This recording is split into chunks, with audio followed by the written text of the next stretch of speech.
What's up, everyone? Welcome to the Mission Z Empowering Change podcast. Brought to you by our sponsors, Long Island Prevention and Resilience Enrichment Program for drug abuse prevention and mental health awareness. Check out all of our programs and find out how our 3 pillars of action will help the students, parents, and professionals in your community face down the ongoing drug overdose and mental health crisis ravaging our communities by going to www.longislandprep.org and our Prep Academy for educator professional development and parent workshops.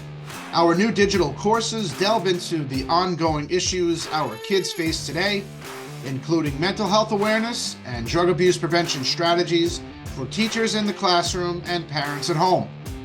Teachers can earn credits, or parents can simply take a course to learn how to tackle these issues head-on and help their kids along the way. Learn more by going to www.theprepacademy.org today. And Pioneer Sports, who want you to stop doing it yourself. They help schools, camps, and municipalities start, run, and grow a successful sports program. You can check them out at playpioneersports.com. Hello, everybody. I'm Paul Vecchione, founder and CEO of Long Island Prevention Resilience Enrichment Program here at Governor's Comedy Club with Jackie the Joke Man Martling, Greg Kritikos, and, of course, the great Tony Walker. See how I put him great before you guys? Great. Wow. Sounded suspect. Right, no. So this is the Mission Z podcast. We are here to bring people together to talk about how we are helping our youth with some of the things going on, around them today, around the world. And really, I couldn't be more humbled and more honored to, join gentlemen. I have to say that, right? Joined by gentlemen today at Governor's for the Mission Z podcast. So we're here to talk about our events coming up next week, next Thursday on May 23rd at Mulcahy's Pub and Concert Hall, where we will be having our Mental Health Matters Gala. And we have some great guest speakers and honorees. And these 2 gentlemen to my right, Jackie the Joke Man Martling and Greg Kritikos, will be there to help have some people maybe get some laughs in there while we make everybody else cry with some of the people we have there. But no, we have a great lineup scheduled, and I'm really happy that, Tony gave us the opportunity to sit here today and talk about what we're going to do. So, gentlemen, thank you so much for joining us. Tony is a nice guy. He has this company called Knock 'em Dead Comedy, which I have yet to see proof of. I don't know if he's ever done a show or ever knocked anybody dead. When was the last time you did that? I just did a show this past weekend at a Knights of Columbus in Plainview. Did you knock him dead? Of course. Way to go. Yeah, thank you. I knew that. See, I said I left-handed monkey wrenched you a Yes, beautiful you did. plug. Yes, you did. For your stupid show. Well, the Joke Man's on fire already, Mr. Oh, I This just is got nothing. here. He just got here. He's just getting warmed up. Absolutely. I just was watching, I got nothing to do, so I looked through my computer and I found a tape I haven't watched in a long time. And I was on stage with Les Paul, and I told a joke, and I surprised me. I didn't remember the joke, and I'm actually sitting there laughing at a joke that I told. The guy hails a cab, and they're going along, and he taps the cab driver on the shoulder, and the cab driver freaks out, and he goes off the road and runs into a tree. And the guy says, "Listen, cabbie, I'm really sorry. I didn't mean to upset you. I just wanted to ask you a question." So I tapped you on the shoulder. He said, "Well, it's not really your fault, pal." He said, "This is my first day driving a cab. For the last 25 years, I drove a hearse." There it is, that classic cackle. I love it. And I'm sitting there laughing. I'm saying, I hope nobody's looking at me. I'm sitting there laughing at this guy. But what a funny joke. That's great. It'd be funny if Tony Walker was in the hearse, dead. Knock him dead, because he's kind of dead. So I'm in agreement with you, yes. Tony Walker. Nah, see, You made some money off me this year. What money? You did some shows with me. You And I made performed money? How did I make money from your shows? Because I paid you. You paid me? Yeah. I'm I still paid waiting to you. get paid. Everything. No, you're full of shit. You Greg, son the of a check's bitch. in the can't mail. curse. Check's in the mail. Why We can't you can't curse? curse? you can't curse, can Why you? not? Can we? Can't curse. You look like Schwarzenegger. He really does. No, he doesn't. He does too. Schwarzenegger's son, man. Jeez. Arnie, baby. So, Paul, nice, yes. So, well, Tony Walker. Yes, Knock 'em Dead radio show. Very happy to be here. I'm very excited about I next agree Thursday. with you, and so is George. He doesn't say much. George is awesome. George is a good boy. Now, George is part of you, Paul? I'm part of Greg. Greg's producer. He's your producer. George is Greg's George is producer. Greg's They make producer. films together. Yeah, we just You two. we make Not me. No, George on the couch and Greg. Greg. This Arnie, guy right Arnie. here. Is Jackie all right? This guy. What happened? I don't think he knows where the fuck he's at You right now. switched He knows. chairs? Great. I Jackie don't knows know he's what full of happened. shit. I know. No, I know, did it's you playing switch wrong. chairs? I'm Yes. not paying attention. Yes, they switched chairs. Yes. I'm old, what's man. up. I'm know. lucky I knew my way from the parking lot. Recognize Don't you. break my balls. Who put the headshot up on this poster, man? He walked into the room. I said, "Who the So fuck's you're this guy?" Paul. Man? Oh, George is your producer. Is I'm Greg's, Greg's producer. producer. The fuck do you do? Excuse me. What I'm do the you reason do? everybody's here right now, man. Where the fuck are you? So you're producing this walk down Mulcahy's Hall. no. Yes, no. No, Paul is. Paul hired me. I'm a comedian, but I'm also a producer in the film industry. And So he's a comedy. producer, and he hired a producer. No.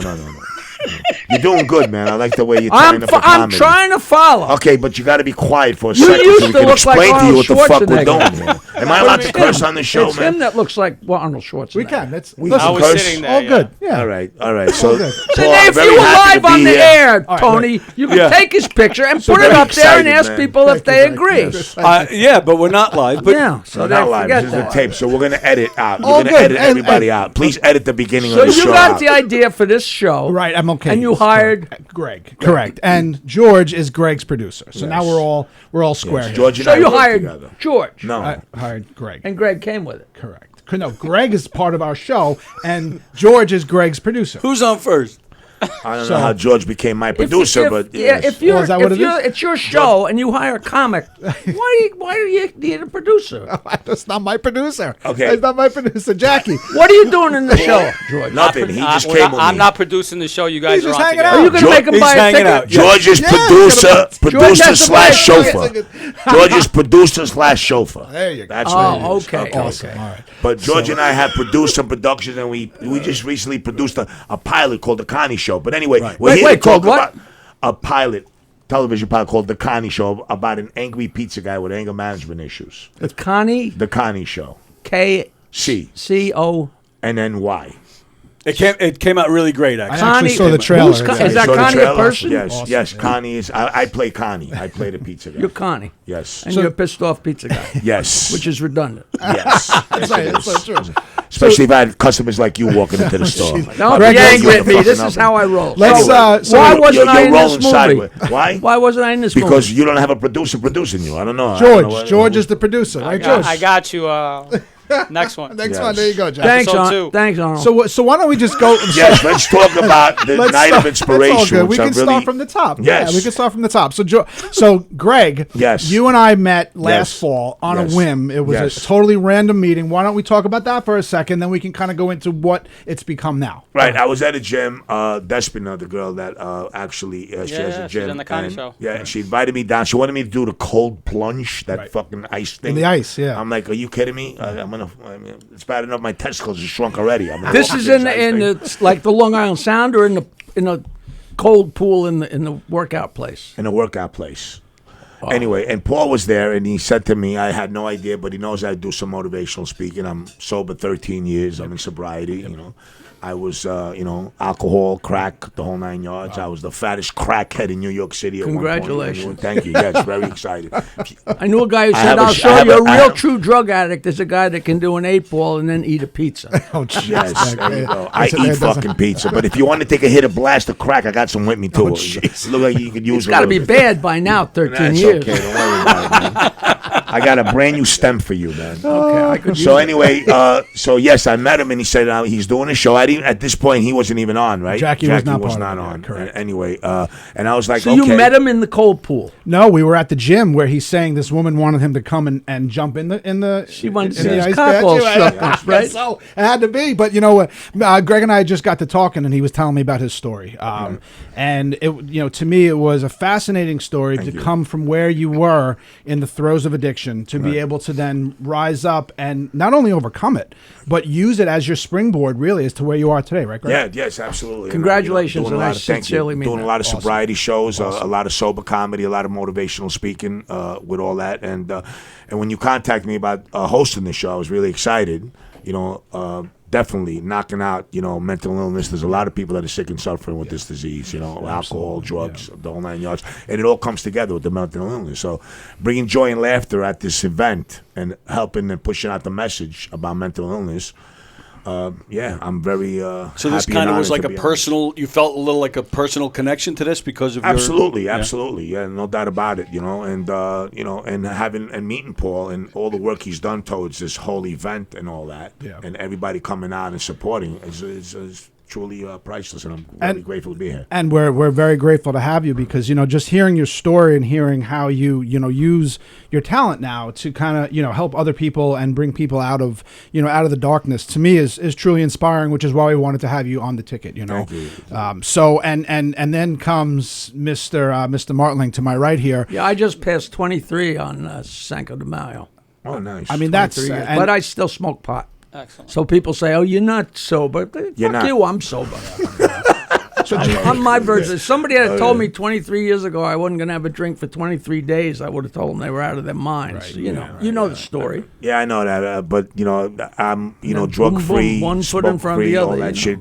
Yeah, a and- lot of people feel that way. If you're in sobriety, they feel that if you're taking any kind of Complete mind altering abstinence, substance, you're not really sober. There's some people that say if you still jerk off, you're not sober. Fuck them. Fuck Wait, Whatever. Hold on, Yeah, wait. but if you're smoking fucking weed, chances are your mind is fucking flipping. But a if- little but if bit. that's a Ja- different story. but That's if- your story, and you're Right, sticking that's to it. and that's right. Everybody Exactly. has a different story, and if Jackie's way of eliminating the alcohol, which was killing him, with something else is his way of staying sober, who's somebody else to say? So- And I hardly smoke. I grow pot and I got an attic full. I can't even give it away. Sell it, man. Sell it. If I'm old. I forget to get stoned. Well, I'll tell you what. So the whole purpose of, and when we were putting this lineup together, and Greg, you were obviously the first one on there. I was talking to Tom Falcone, who. Oh, wow. Tony and I know well. Tom's actually my wife's cousin. So what we were trying to do is How kind do of. I know that name? He's on the flyer. No, but now that you're saying it, it's Pioneer Sports. He does a lot around Nassau County with kids and youth, and he's actually going to be the one of the honorees at the Night of Inspiration. But Nice. What we were thinking is, look, we have a nice lineup. Paul Frees played for the New York Jets. Yes. He had some career with the Jets. He played for the Packers in a Super Bowl. Wow. Him and his wife gave birth to a child who was diagnosed with myotubular myopathy, which is a degenerative muscle disease for kids. They're only expected to live up to 2 years. Oh, wow. And it was a very rare, unknown disease. Well, Paul and his wife, talk about determination and inspiration. They went and fought for money and research and just exposure for it. Right. And their son Joshua lived till he was 16 with this disease. And now this myotubular myopathy is actually in the science journals. They have it in clinical trials for human treatment. So they really brought a lot of attention to what they're to Does this. that have a street name? How most diseases with 14 syllables usually have a. Not to my knowledge, but people have kind of compared it to ALS. For kids. So just think of how awful that was for any parent to hear. So right. So Paul went through his own situation with that. Now he's an advocate and a motivational speaker, and he's got some show to put on that night. So we're really looking forward to that. Ray Cash Care, he inspired the movie Captain Phillips with Tom Hanks. Really? He went on the ship and rescued those servicemen from the Somali pirates. That's right. You were telling me about And that. he's That's got amazing. he's got some story in itself. You Wow. know, Brooke and Jamie De Palma, lost their father to suicide 14 years ago. So they started PS I Love You Day, which is all over Long Island in schools. So they're going to put on, come and speak to us about what they do. So we were trying to look for like a nice mix of people to come in, give people the inspiration to go on to that next day, do your next thing, survive, and then we were like, let's mix in some laughs. So talking to Tom and then eventually Tony, he's like, well, how about Jackie Martling? And I said, that guy's still alive? I said, oh, shit. No, he's not. No. Now look, I get so many comments like that. You're still alive, and I write back, no. right, clearly not. No, but look, from being a lifelong Howard Stern fan, thinking, just watching. I mean, I worked for my dad when I was in high school and college, and we were on the routes all day. The Howard Stern show got us through those long days, that fucking traffic on Hempstead Turnpike, and who was right next to, Howard doing his thing was Jackie Martling. So he was being on that show saved my life, or I would have drank myself to death, but I had to be in that chair every morning, 6 o'clock, 5 days a week. Sure. So it kind of hampers your drinking, so it saved my life. So there was a joke I was telling you earlier, and you were like, "Save it for the show." Anyway, now that we're on the air and we're rolling, see if we're sorry. Let's see if we say it. Yes, absolutely. So there was this one joke, and I was sharing it with George, the producer. Arnold. The producer. Yes, Arnold. And he was pissing in his fucking pants. It was hysterical because you had said this joke. Now I'm trying to remember, was it on the show itself, or you were just doing some kind of set or whatever it was? So you were talking about two gay guys in the bathtub. I don't know. Oh, you're starting to smile already. Which is fucking hysterical. And they're having sex, and at one point the phone rings, and the guy's about to come, and you're like, the one guy says, "Don't come." He goes, "Why?" He goes, "The phone ringing. I got to pick up the phone." He goes, "Okay, whatever. Just don't come. So he leaves the bathtub. He goes, he answers the phone, he comes back, and there's cum all over the bathtub. And he goes, "What the fuck? I told you not to come." He goes, "I didn't. I farted."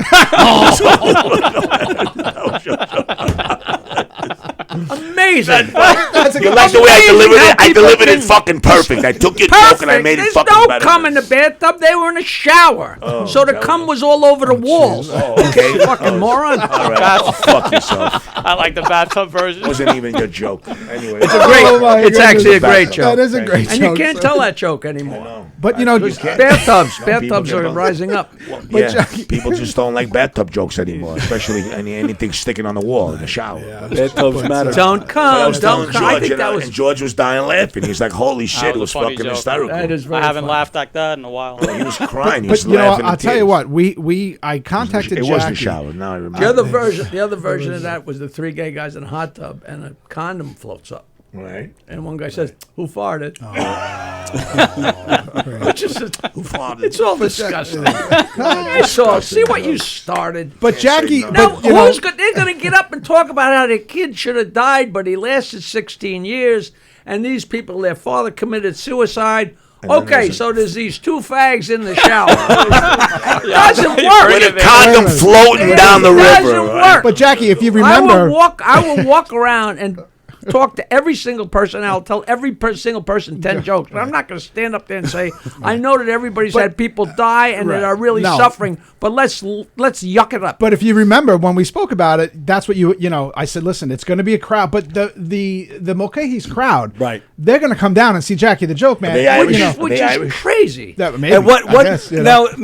And speaking of mental health, I would think the positivity of joke telling and laughing Well, helps a positive attitude. and that's in life. exactly why we brought in Right. these guys. I'll do whatever you say. The funny thing, I mean, obviously, I'll that's what ask it's all Arnold, the about. producer, what to do. Go in, man.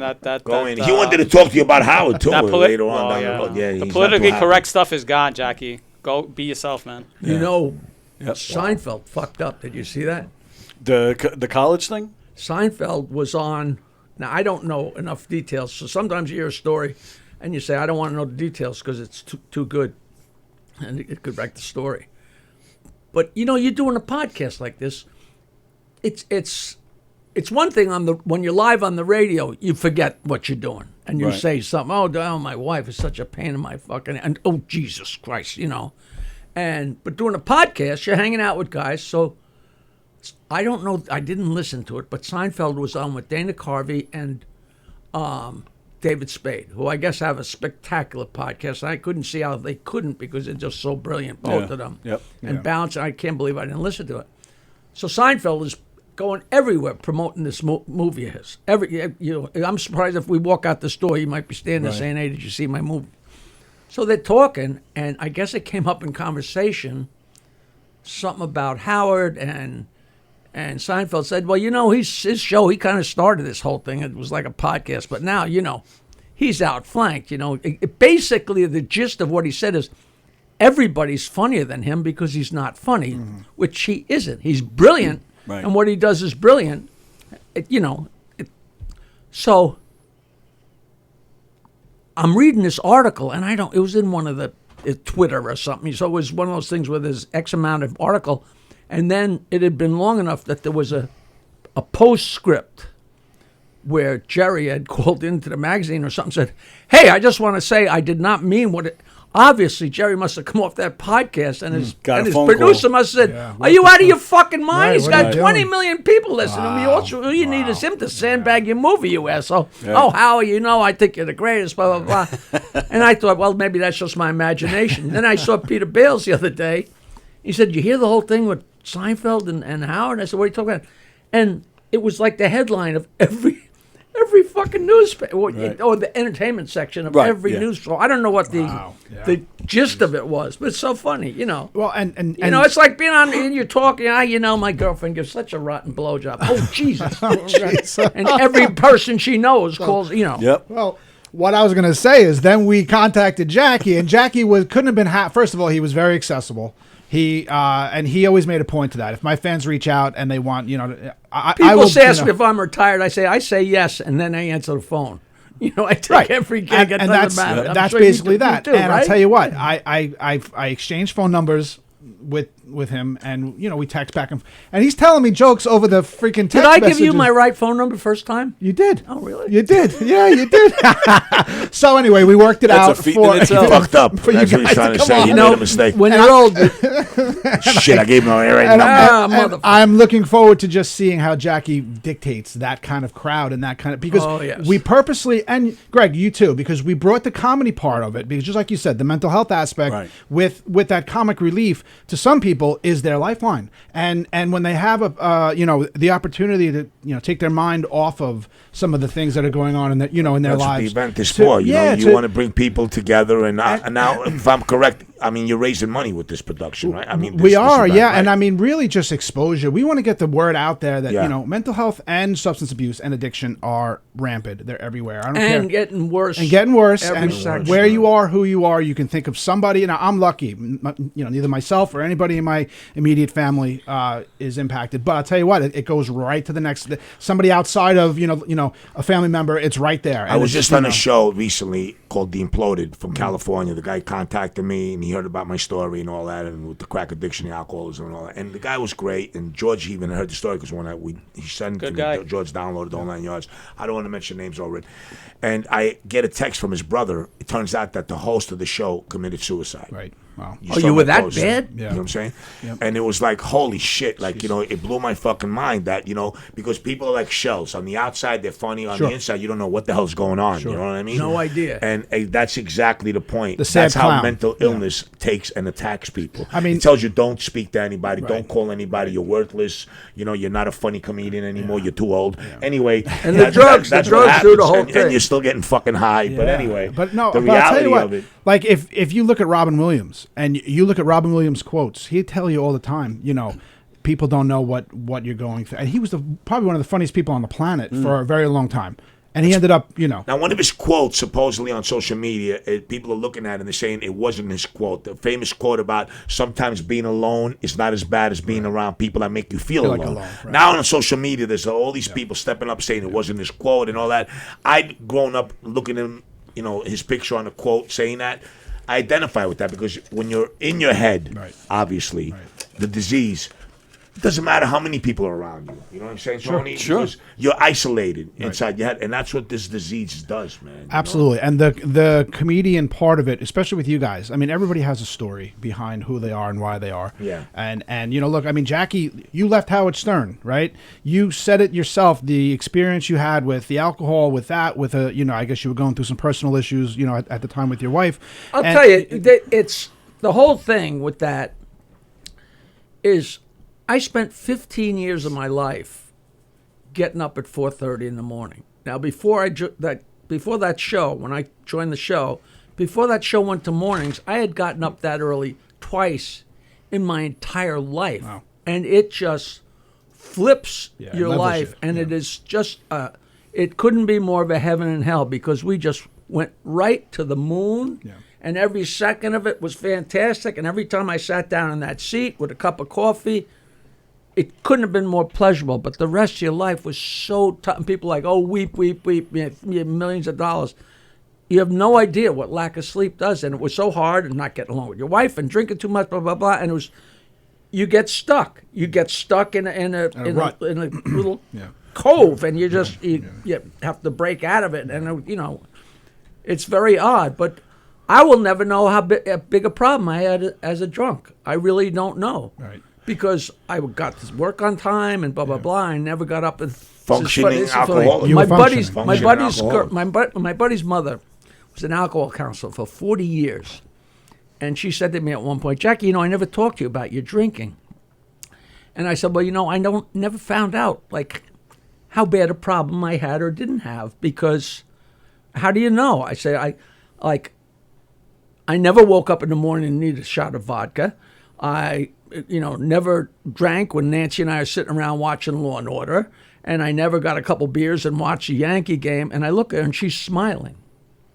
And I said, what's so funny? It's honest to God. And she said, anybody that uses the word never when they're describing their drinking is an alcoholic. Right, see that? wow. Which was so interesting, because I'm saying all the reasons why I wasn't, So the shit's nasty, And here's the funny part, really quick. I just want to say, I was performing in a winery that I've been producing a lot of shows there for like 10 years. We do 3 shows a year. It's a great winery in New Jersey. Make wine with us. And it so happens every time I do a show, I fall around my sobriety date. So on that particular show, I'm like, I just celebrated 13 years of sobriety. At the end of the show, believe it or not, there's always that one idiot that comes up to you and says, hey, you want to have a drink with me? Right. I'm like, what the fuck? I just got done telling you. And he's like, come on, man. And I'm like, listen, bro, if I drink with you today, if I have a drink, it's going to kill you. I'm going to rob you tonight. I'm going to rob you. I'm gonna literally fucking rob you. You understand? And he looked at me all serious, and he's like, oh, wait a minute, I get it. So, but that's it. People don't identify it. They don't understand. You have to be an alcoholic to understand. And I tell a lot of people that I work with, you have a hole in you. Alcoholic, I call it, because It you're fills trying it. to fill it up with whatever. And it you is. can't. And you can't. can't. You have to Right. find something that you're going to identify with and fill it up in your whole. Well, imagine after I was off the show, I was still as famous as I was for now it's been 23 years, so it's like it's history. But I first got off the show, and every place you go, hey, have a drink with me. They don't know I quit drinking. I know. And I say no, and it's like, oh, he's too good to have a drink on us. And that's like, Right, yeah. but you learn to say, fuck you, and put yourself That's first right. instead of I can't have a drink. instead I'm an of alcoholic. caving to That's it, And talking about mental health, and you touched upon it, and it's also, I'll throw in a little plug for your documentary, which Oh, it was fantastic. yeah, Joe Glenn was these guys awesome. have the Connie Show, which is fantastic.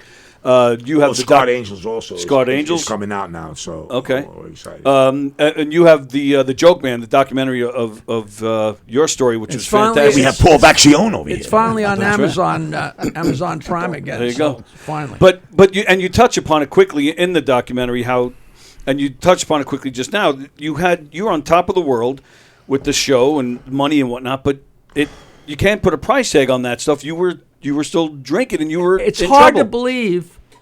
It's when you tell somebody, when you're rich and doing really well and try and tell somebody you're miserable, their eyes start to roll. Right. And there's a lot more.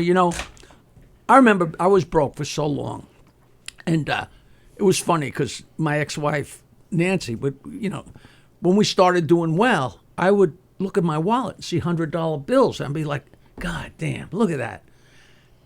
And she'd say, will you stop with the drama? And I'm saying, listen, if you go the first 35 years of your life and there's never a $20 bill in your wallet, and all of a sudden there's $100, I don't care. I'm going to celebrate every time in my mind because it's a big deal. Because you never knew if you're going to get across the street. It's crazy. It's really crazy. So Jackie, when you walked out of that studio for the last time, did you know in your heart it was the last time? I know you had gone back and said, okay, you maybe don't we'll... know. Yeah.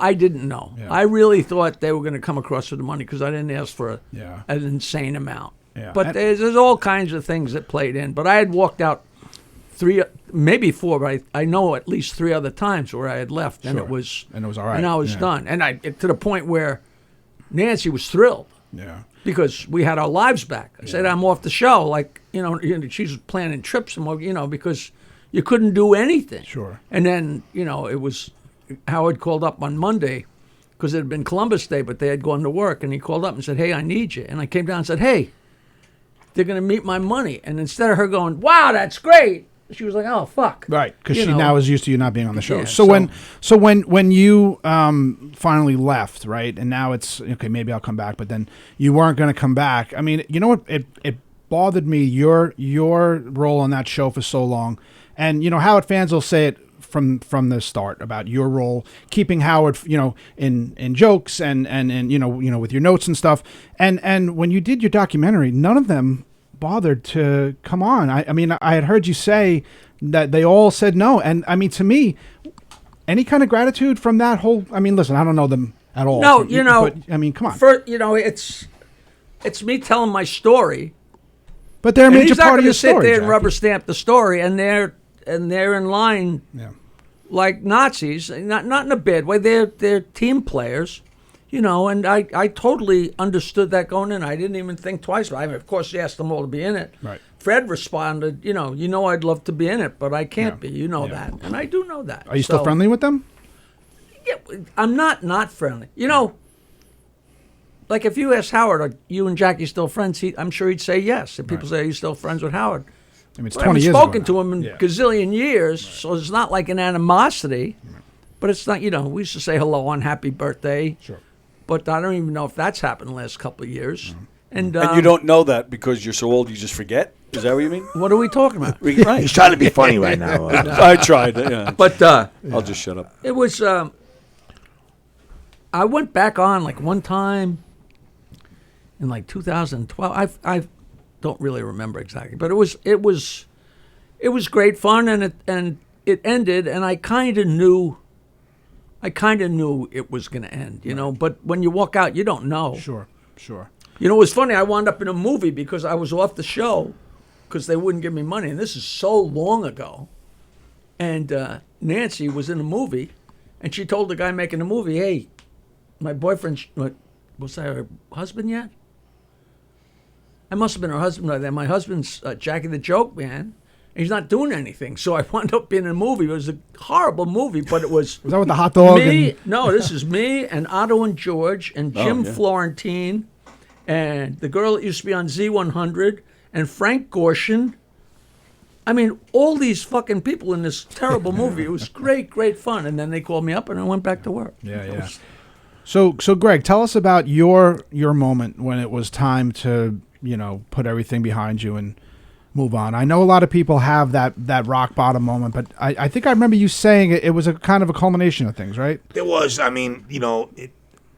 as a kid, when I immigrated to the United States back in the 70s, my father was a famous soccer player in Greece, playing soccer and all that, and then we moved into Astoria, and I was always told I was funny, and I was like the real, like, funny how? Right. Like, what the fuck? Am I funny? Like, what do you mean, And I had opportunities, especially Comedy Central calling me. I was The Sopranos, but my addiction was so bad that I was missing. Right. I remember, working with an agent, and him going, well, you're supposed to be, like, what are you doing? And meanwhile, I got the crack pipe and the alcohol in me.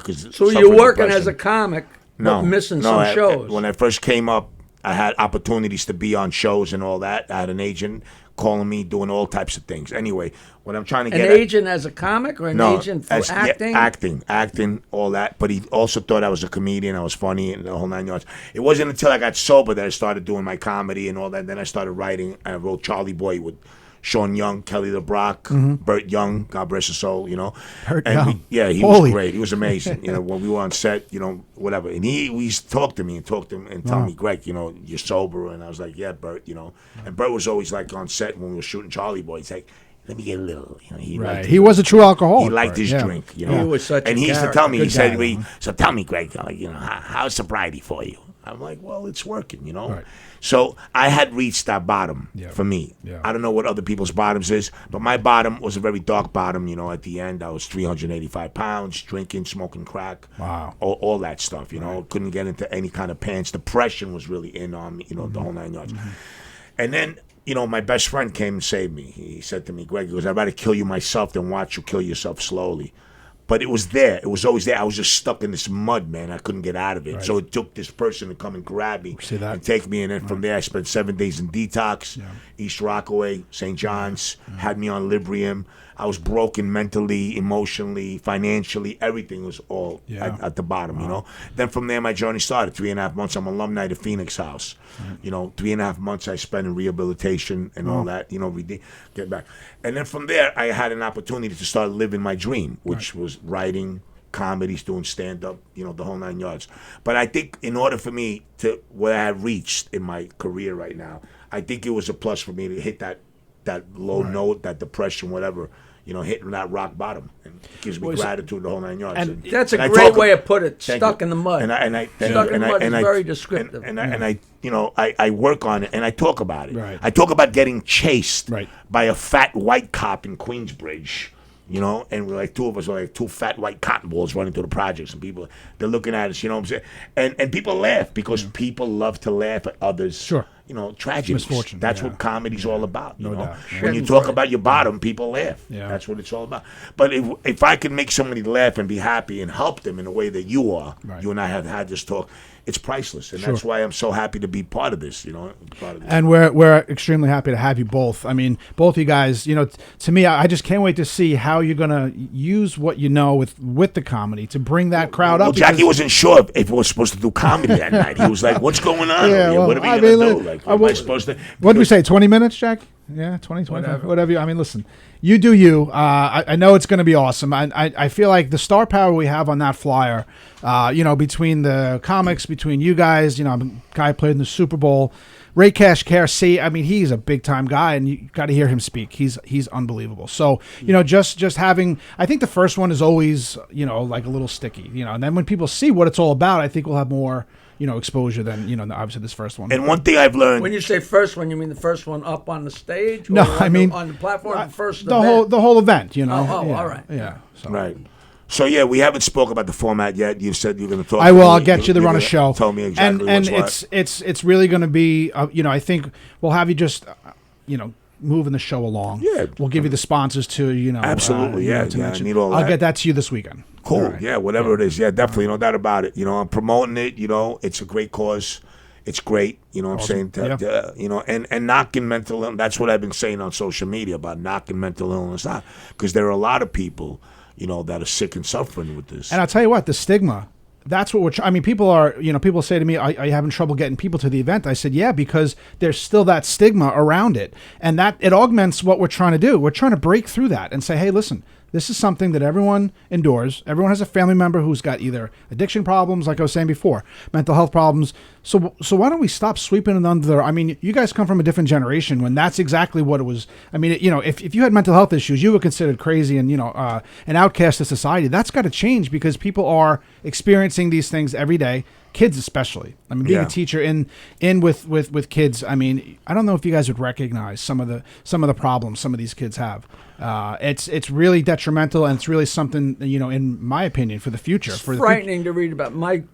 A very good friend of mine has this Rock and Wrap It Up charity, and he gives food 3 days a week in his driveway to soldiers. With guys with PTSD, and there are so many soldiers. And I can distinctly remember I was on the treadmill at my apartment in Manhattan. I'm reading something, and I saw the figure, and this was 10 years ago, of the amount of suicides of veterans. Yeah. And I had to look 3 times because Staggering. it's unbelievable, and it's all mental health issues, and they're all suffering, and these guys come to get food at SIDS, but 20, 30, 40, 50 of them sit around, and that, it helps them. it helps them immensely to talk about it, blah, blah, blah, because they're all suffering from the same thing, and it's great. And I most of give them are him MTA. weed to give to these guys, but believe it or not, weed is really good for PTSD. Right. Most of them are taking the train these days in Manhattan. Right. Must torture all, MTA, if you will. You see these people that are like sick and suffering, and they're just walking loosely on the platforms. I get on the train. Just the other day, I'm on the train, and this guy walks on, and he's like, "Hey, good evening, everybody. If you can help me out financially, I'm not robbing anybody anymore. I'm trying to stay with it." And he goes from one end to the car to the other, and he's like, "Please help me." Nobody helped him. And by the time he gets to the end, he comes back and he goes, "Well, fuck all you motherfuckers right now. You don't want to help me? I'm just going to go out and rob you." It was And like, it's you whoa, see the switch immediately. sure. From one side, he's like, "Oh, please." And then nobody gave him anything. I try to give a single or something all the time. Yeah. But you could see how people just turn away. But But it's crazy because 5 people could give him money, and he could get to the end and go, is this all the money you're going to keep? That's You know, right. so That's right. He'll But, you know, find something to say, But Jackie brings up the vets and, the whole thing with the PTSD. Well, not vets, just homeless people. Just in general, right. But you know what you find? Homelessness, mental health, addiction are much higher among vets with the PTSD coming back. Yeah. And in my opinion, we have the most resourcely country in the world. But why aren't they helping these people? Why are these people walking all over the place? first people that should be That taken should be care taken of is care the of. vets. I could not agree more. I agree with you So 1,000%. that's why we went the PTSD route with DDS for Vets is coming up on the 23rd. We have Ray Cash Care coming. Right. Bill Brown, who's also a Navy SEAL, will be there to speak with Ray. So we took that approach because, in my opinion, like you and Jackie said, who should we take care of first before anybody else should be the veterans. That's it. Bottom line. Has Creedmoor shut down? Recently, I heard Creedmoor. I don't know. I think that's long shut down. It's isn't been it? Yeah. Okay. It's like so, a haunted house now. I Right, think. right. So why would why would something like Creedmoor, like this big, huge, establishment that's built for all these people, be vacant and empty right now? And you have all these people walking around. I don't get that. That's the part I just don't understand. I remember driving past there years ago and somebody said, "Oh, that's Creedmoor," Right. and I thought the same exact thing. Like that could certainly be doing something, But finding funding and getting people behind it, that's it. And that's the amount whole of thing. red tape is just So staggering. people just That's stopped investing in Creedmoor. I mean, the government just stopped giving any money towards helping up people that need help. I don't get that. And that's part. the point. We're trying to make that shine light on that. What are we doing, guys? Right, exactly. These people are suffering, and they've given more than any of us. Yeah, because there's somebody at the overseas. border right now going like this. Everybody, come on in. I don't get it. So it's like, I mean, I don't want to touch up on it, get all crazy on it. But like, let's focus on the people in the United States right now, especially veterans and other people that need the help, that need to fight, and all that. yeah. I don't get it. Veterans that have gone to war for us, for your freedom, for all our freedoms and everything. Well, we should do that a little bit, Paul. You should give a little background.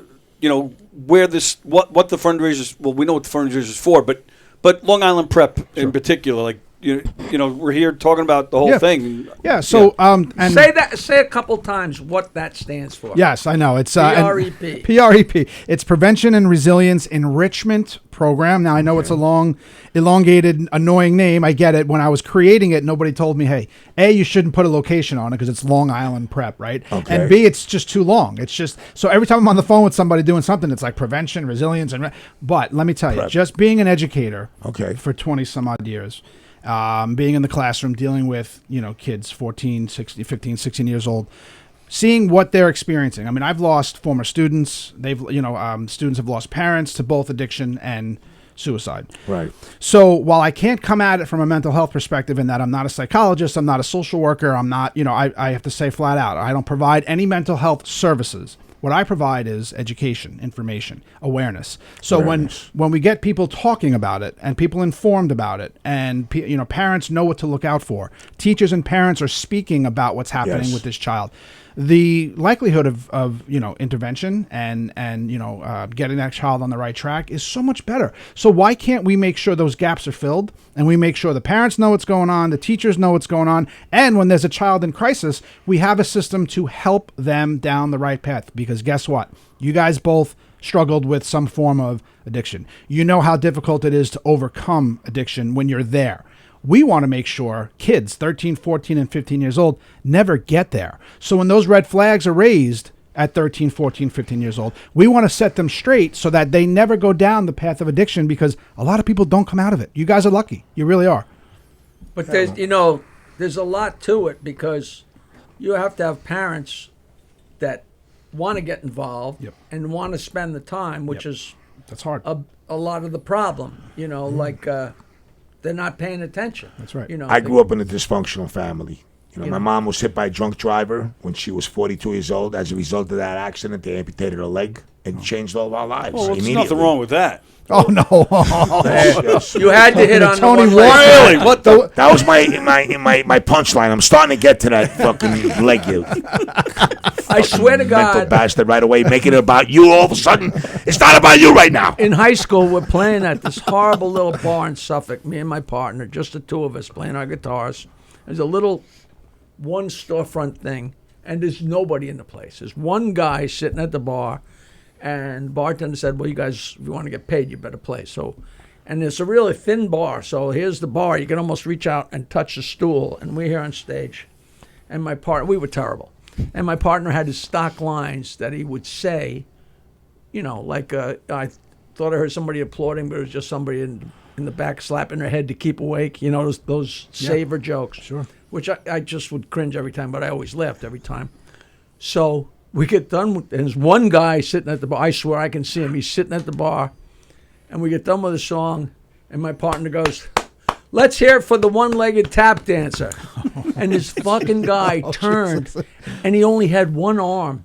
And he said, "You guys want to take it a little easy on the one limb jokes?" Holy shit! I thought I was gonna. One limb. I never laughed so hard. My buddy was so embarrassed. Holy shit! That's great. Take a little easy on the one limb joke. He'll pull off his limb and start beating people with Yeah, it. I've done it. Actually seen that. Don't knock it till you try it. There you Don't go. knock it till you try it. And by the way, Tony, you didn't tell me that President Biden would be joining us today on the President, he's talking about you. Oh, I thought Biden had one leg. Anyway, so that's I don't look like him. He looks like you. me. We know, Yeah. we know. Anyway, I guess a little bit. Now you say I've never thought about that. But Yeah, a little bit. the idea of bringing this awareness and this information to people, it does increase the likelihood. We'll figure out, we'll And first of many, too. well, that's right. And if we can set a kid straight at 13 and 14 and they never go down the path of addiction, that's so much more effective than when they are, because people don't, like you said, don't come out of it. I think a lot of people feel uncomfortable speaking about it, well, too. that's what we're trying. another thing. That's what we're trying to Exactly, you fix. know. Is that a generational thing? Like our generation, our parents, like they find it hard to talk about. Yes. But what are it's the younger getting guys? Are they? It's getting better. Yeah. And because we're finally shining. I mean, about 20 years ago, when the opioid crisis was at the peak. I mean, Yeah. or I'm sorry, when it really started getting bad. It's still peaking. But Yeah, by true. the way, I think people realize that brother and sister. Addiction and mental health are brother and sister. One is the cause of the other, and Sure. vice versa. So, the sooner we can break the stigma and get people talking about it, like it's okay to not be and it sounds so cheesy and so weak, but you know what? That generation today needs to hear that, because if it's pushed aside or if it's stigmatized, these kids don't have the tools to cope with some of the things that they're experiencing, and we need to give it to them. Right, and what happens, what I'm seeing is, have the outlets, and the outlets are the iPhones. They're just stuck on this, the social media and all that. Yeah, I That's don't part of see it. the way around that. It's Rack your crazy. brain It trying to. How you Somebody gonna? said something to me the other day that made so much sense. He said to me, we're like cyborgs. Because in reality, he goes, we're not robots, but we have a mechanism that's attached to our hand. Might as well be robot. Exactly. But let me ask you a question. And I saw a picture once of people on a train in 1955. Everybody had a newspaper. Yeah. Everybody was reading the news, right? Yeah, So while there were always these distractions, social media and the cell phone that's at your fingertips, the stuff kids are exposed to on these phones is unbelievable. The newspaper you read it, And then you closed it, closed and it that and was threw it it. away. You put it away. That's it. With this, Yeah. it's never ended. Let me give you guys an example. That's the difference. 1996, Jenny McCarthy was the centerfold for Playboy in December. I'll never forget it. I was 16 years old. My friends and I, we were all excited to try to get our hands on the Playboy magazine with Jenny To McCarthy masturbate? as this, whatever it was, as the centerfold. It took days to get an older brother to go to the stationery store to finally. All right, we got one magazine. Okay. Kids today can hold their phones and get their hands on The instant. nastiest shit. And I mean the Nastiest stuff. It's not one page of a naked woman. It's Endless pornography. Videos, Yeah. and it's you go through what they can actually watch, and it's staggering. And Yeah, it's- in the it's frightening. 50s, somebody would have a Playboy stashed in the bushes. Right. Right. And everybody Now go it's- down yeah. to, Now So it's everywhere. years ago, I'm sure Jackie understand. You had producers, television shows. Right? Everybody, they audition, they try to get on. It's like now, 24/7. everybody has their own TV That's right. show. That's right. All these crazy Looking at people you, are just yeah. going on there, and they're talking about madness and everything, and everybody, and it just never ends. That's And I'll tell you what, that's the craziness of it, 2008 or so, when the iPhone really became mainstream, I think I heard Dr. Phil, tell like Anderson Cooper this or something, but it stuck with me. It's true. Kids stopped interacting with one another and started watching one another. Families. You see people sitting down, families. I've seen a family of four. Mother, father, Tony, son, daughter. Sitting in a down restaurant. and all on their phones. looking in their phones. And I'll tell you what, people want to take selfies with what they're experiencing, but they're not experiencing it. They're more worried about getting a selfie of it. yeah. Like How many 15 selfies years, can you 15 take? We know years it's you. ago, I live on the water in Bayville, and there's a nice little walkover, like a tiny, Are you still skinny 10-foot boardwalk. On the water. And it was spring. And I can still remember this so clearly because it was the first time I really experienced this. And I walked over, and I mean, it's a beautiful day, and it's really hot, and it's swimming weather, and it couldn't be more beautiful. And I walked over this little boardwalk, and there were 5 girls. They might have been 12, 13, 15, like 5 girls, all completely dressed, standing at the end of the boardwalk, and all 5 of them Their phones. were like this, with the beautiful water and the beach and the sun and the whole world, and they didn't even know the other people were there. And I was like, this is a harbinger of how crappy this is going to get. Right. And who knew Right. it would get that crazy? I mean, So, it's like, so you say, okay, so what do you do about that? And my thing is, you educate. well, I got people. all their phone numbers. Yeah, of course you did. Of course you did. But So you let's can talk to their grandma. there He's you taking go. stabs at you. Come on, President Biden, let him know. You're right. Creepy Joe. Anyway, so but my whole thing is, You kidding? let's educate the parents. You know, the I used to kids, walk around so the we city know, and you look know? for girls that I'd like to fuck, and now I walk around the city, I can't find a girl I wouldn't fuck. Of course. course. So anyway, that's all wrapped into. And that's what you we'll know, be doing that's at what- this As long event. as you got to make sure she's a girl, though, Jackie. You got to make sure she's a girl. No, you have to ask them. you He's like- have your I'm lines, like, I have listen, my lines. I'm Okay. just saying whatever it is. If you have your own lines, whatever. But if they're harboring a very long clitoris, there might be a problem. That's all My I'm saying. brother Jimmy I maintained one of the first fentanyl, You like that line, don't you? horrors. Okay. He committed suicide in 1993. Before the fentanyl thing really, I don't think that word even existed yet. It was OxyContin or whatever. But, he was a fuck up and a druggie, but he worked for Dr. Watson at the Cold Spring Harbor lab. And they were mapping DNA at that point. They were still midway through mapping DNA. Right. And he was so good that they would let him come. He'd wind up in rehab at Glen Cove, and they'd bring him back, and he'd try and clean up, but he wouldn't clean up. They go to rehab, and they sit there straight for a month, and they walk out and get high right away again, want it, right. And he was so fucking brilliant. It was unbelievable. And at some point, he really tried to kick, and at one point, I remember so distinctly, a couple of weeks before he killed himself, he said, Jackie, I am off everything. I'm not doing anything except these goddamn pills. I can't get off these pills, and I'm sure they were fentanyl. See that? I'm sure. And then, Terrible, man. boom, and that was that was long before it whole became crisis, the yeah. whole thing. But that's a similar story, To so many. To so many. It just happened to my extended family over the winter. We lost somebody who had overdosed, not realizing what they were taking. And the fentanyl is what you have to really be careful of, because that'll kill you faster than anything else. When I got into Phoenix House, I'll never forget this, and I share it whenever I'm qualifying and I'm doing any kind of motivational speaking, whatever. They had a speaker come in that was actually, I think he did like 25 years in prison, and he was sober like, 35 years, whatever it was. And he looked at us, and I'm sitting there just fresh, because the first time in my life that I ever got sober. I drank and drunk for many years straight.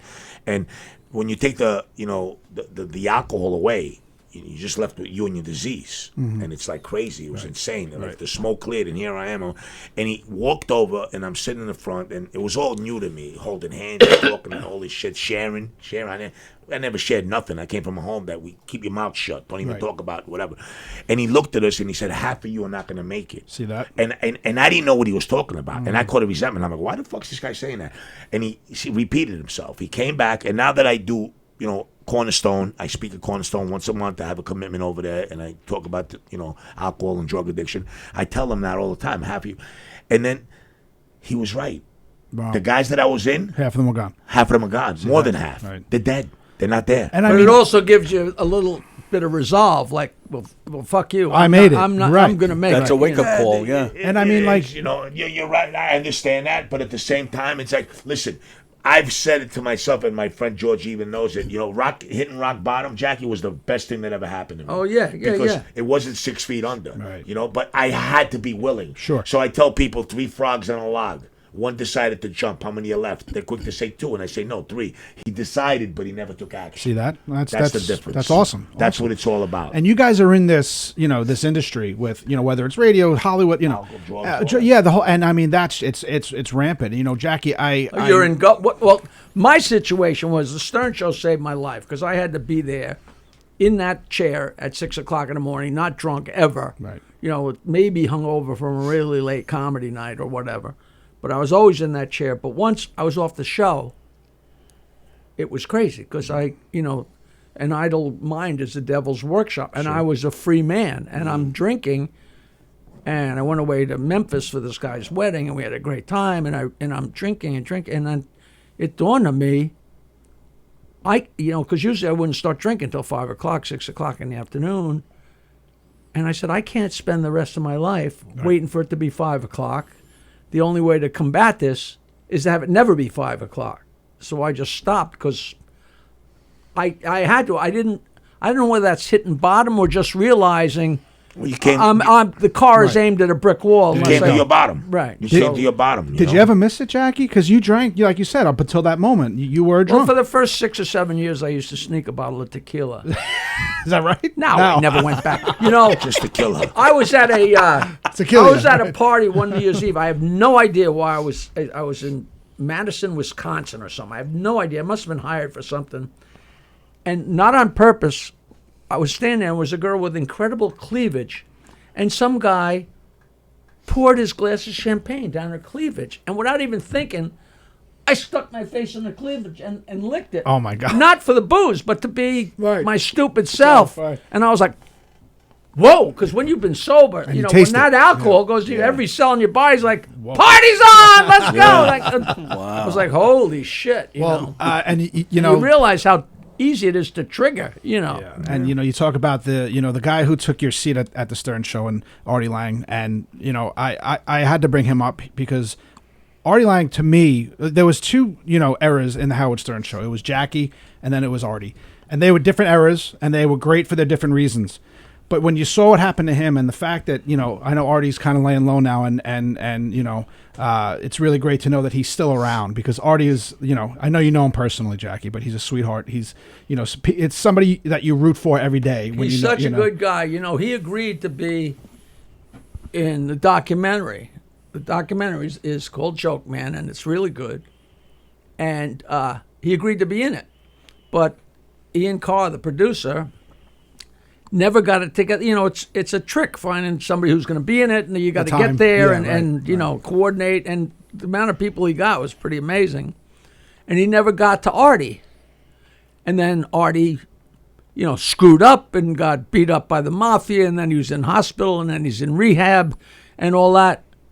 And the documentary took so long to make that he finally is out of jail and out of hospital, and he's out of rehab, and he's looking good. So Ian went and interviewed him. With the new nose. But he was doing good at that time. Yeah, he's doing great, and he's so good in the documentary. He is.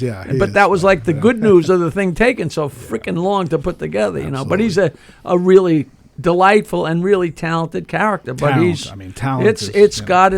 It's really got its fucking hooks in him. It does. And look, and thank you all for coming down today. I know we're kind of running out of time here, Yes. but next week is going to be just for that. We're going to bring this to the forefront. Oh, man, can't wait. It's going to be, a lot of fun. We're going to get a lot of laughs out of you two. Listen, I'm very happy. I want to say, working the first time that I got to meet Jackie, and I'm nice to really meet grateful. you. It's a Nice pleasure to meet you. Thank you, in Jackie, person. and thank you so Arnold. much, Arnold. And I just, for the record, Biden looks nothing like you. See that? He says his prayers at night, hoping He's speaking to the look truth. like him. He's speaking the truth. I knew there was something wrong with Biden, honestly. It's like, when him and Obama were together, and as Obama walked away, Biden looked at him and said, "Thank you, Denzel." See that? Anyway, Don't get me going. Don't get me going. Just You're before gonna we tell come me And I you're want to for- give a shout out. Right, Really They're quick, going to tell me George, you're for access the my Orange producers Monster, here. and they're going to And have trouble also, with you. I can't wait, but May 30th was screening the pilot of the Connie show. I'll be there. And if you're going to be there, Jackie, you're invited. We'd love to have you over there. We're screening the Connie show pilot. Let me guess, Belmore Movies. No, No. Story of Queens. Story of Story Queens. of Queens. Yes, and George Fuax is one of our producers is here. and you met George, obviously. But George wanted to come down. Paul, I wanted to introduce you to George. Great to George. meet Will I you. need And you heard that Jackie Will I the need Joke Man. protection?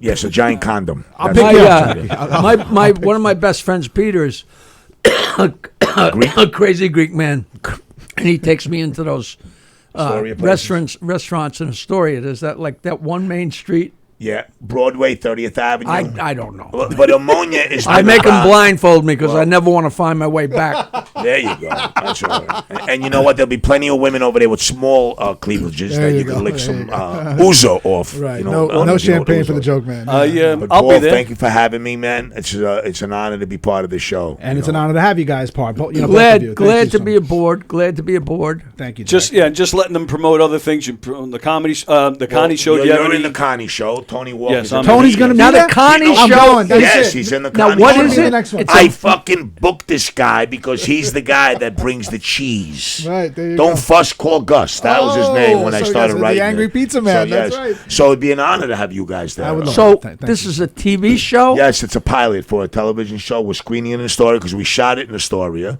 We have numerous people that are interested also. They're going to be there as well. Very cool. So you'll be more than happy to have you over there, Jackie. If you I wanna would sit love down. it. Invite me. And You're what night of the invited week right is now. that? It's a Thursday night. May Jackie. 30th. It's going to be a May week 30th. from the night of inspiration, May 23rd at Mulcahy's pumpkin Right. concert also. So just- the week after our event right now that we're going to do, Yep. it's May 30th on Thursday night. So we'd love to have you there. Red carpet affair, the whole 9 yards. Oh, it you sounds know. awesome, It's man. going to Thank be you. beautiful. And thank you so much. And Tony, thank you for the Oh, opportunity. my to come pleasure. on My today. pleasure. Thank you, boys. Thank you, All Arnold. right. Thank you. Pleasure. Thank you, George. Sponsors for the Mission Z podcast are Long Island Prevention and Resilience Enrichment Program. Working directly with schools, Long Island Prep has created a 3 pillars of action plan to provide drug abuse prevention education for kids in schools, community awareness and professional development for educators, parents, and professionals in our communities, and new early identification and intervention technology for crisis intervention teams in schools and parents at home.